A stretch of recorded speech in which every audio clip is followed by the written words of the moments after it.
It's a pleasure to welcome Ludvig Åberg back to the interview room. Ludvig, thank you for joining us here today. You really made a statement in your Masters debut last April with an impressive runner-up finish. What learnings have you taken from last year's performance as you prepare for this week? Yeah, it was really cool. I mean, obviously looking back to what we did 12 months ago, it was a really cool experience. Obviously, it was my first major, so going into that, I didn't really know what to expect, but it exceeded my expectations by a mile, and it was really cool to sort of feel all the buzz and have a chance to win late on Sunday was really cool, and it was very justifying in terms of where we were in my progress and in my ability. So I've used that sort of in the preparation, and it's really nice to sort of know that you can, and deep down know that you're able to do that and to be in that situation, because before I'd done it, I didn't really know, and I feel like at this point in time, I feel like I do know. So it's been good to be back and looking forward to a good week. Great. Well, we'll open up the floor to some questions which we welcome in English or in Swedish. Jimmy. Ludvig, hi. How would you describe your demeanor on the golf course? You don't seem to get too flustered by very much. Yeah, I'd like to think I'm very consistent in terms of the way that I approach, whether I'm 5 under or 5 over, I'd like to think that I do the same things. I'd like to think that I'm just as chatty to my caddy if I'm 5 over, I'm 5 under. So I'd like to view myself as a consistent player in person. This game is so hard, and it's going to get you up and down, and it's tricky as it is, and I'd like to remain somewhat consistent in what I do. Is that the way you are in life generally, do you think? I would say so, yeah. I mean, I feel very comfortable in my own skin, and I try not to be someone who I'm not. Yeah, I think that resonates to how I play golf on the golf course, too. Daniel. Vic, you had your biggest win as a professional earlier this year, and then I believe you're coming off back-to-back missed cuts for the first time. So how would you describe the kind of up and down nature of the year so far?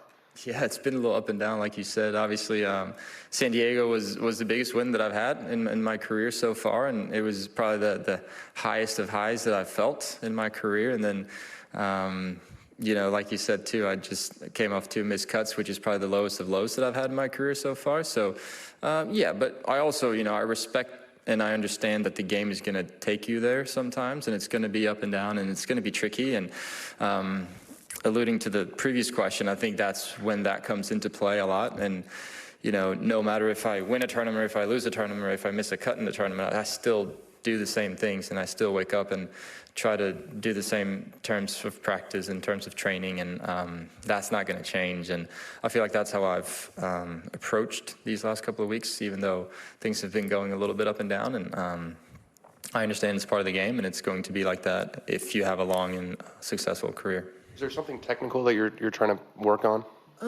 Yeah, a little bit. There's a few things that I'd like to do a little bit better, and I felt like these last 2 weeks that I had off before San Antonio, I worked on a few things, and even though the results weren't amazing at San Antonio, I could still see a few things that I really liked, which was very nice. And golf is, like I said, golf's going to be up and down, and there's always something that you work on, and I'd like to see those things a little bit better this week, which I'm optimistic about.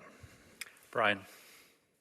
Yeah, coming in to your second Masters, how does it feel any different than your first? And then along with that, what's your comfort level? Obviously, you played well last year. What is it that makes you comfortable or feels comfortable around here? Yeah, it's a little bit, it feels a little different compared to last year. I know where player parking is. I know where to get my coffee and those things. So those things makes it a little bit easier. And yeah, I do feel comfortable. I feel like the experiences that I've had in the last 12 months have helped me to get to this point in my career. And it's still really hard. It's still, Augusta is still a really hard place to go and play at. And but I like it. It demands a lot of creativity. It demands a lot of shot shaping, and the greens are obviously the way they are, and it's just a really cool place to come play golf at.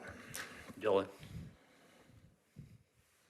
curious if there's any places or anything that you've run into since being back that have triggered any memories from last year, or I don't know, have brought you some joy or good vibes?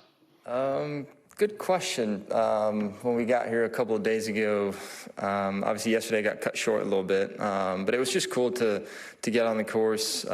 We were fortunate enough to be here a couple of weeks ago with Mr. Nelson next to me, and we got to play the golf course, and it's just really cool to sort of resonate, and we played a practice round the other day, and I felt like me and Joe, my caddy, we said last year like 15 times based on like, oh, this is what we did last year, this is what we did last year. And, I think having those experiences in your back pocket is really nice, but come Thursday morning, it's not going to change anything. You still have to go out and hit the golf shots and hit the putts and do it as good as you can. Ludvig, you mentioned working on a couple of things leading into the Masters. What have you been most focused on?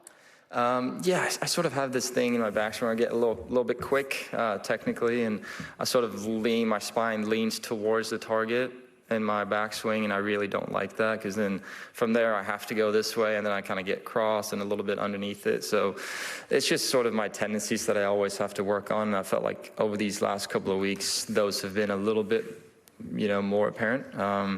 So yeah, I felt like I buttoned up a little bit last week, even though it wasn't amazing, but I still feel very optimistic about the way it's looking at the moment. Has that been more apparent in your driver irons? I think the longer the club is, obviously the more force, the more power you put into it, the more obvious it gets. Yeah, you can still sort of get away with it with a short iron, 9-iron to pitching wedge, but as long as you get up to like a 4-iron or a driver, it gets a little bit more obvious, I think. David? Are you one of the players who try to approach this tournament as just a regular tournament, and why would that be so hard to do? No, I don't. I do approach it as one of the biggest events of the year. I do think it's important to do that, because I think if you don't, it's going to be really, you're almost going to hit a wall in terms of when you actually experience it. And I had the same sort of approach last year where I just tried to embrace it. I try to really sort of hug it, if you will. And I think it's important to do that, because it is a big tournament, and I'm not trying to be delusional. I'm not trying to create it into something that it's not. And I feel like an important thing for me is to acknowledge that and be okay with that. Gary? There's been a lot of replays of the final round last year on the air lately. I've been watching them, and I was wondering, have you watched a replay of the final round? You had a lot of great shots, and you had the 11th hole. And did you have any thoughts about that replay? Yeah, I haven't. I remember I watched it sort of the week after when I got home after Hilton Head last year, but then I haven't seen it in a long time. So maybe I should. Maybe I should. That was a good idea. But I sort of remember the shots. I can probably play the round in my head as we speak, but I haven't rewatched it yet.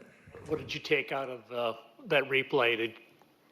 I just thought it was really cool. A few of those putts that I made a really good putt on number 2. I remember from sort of back of the green for birdie, and it just felt very, very steady. Felt very consistent in the way that I approached that round, and it was cool to sort of see myself tee off in one of the last groups.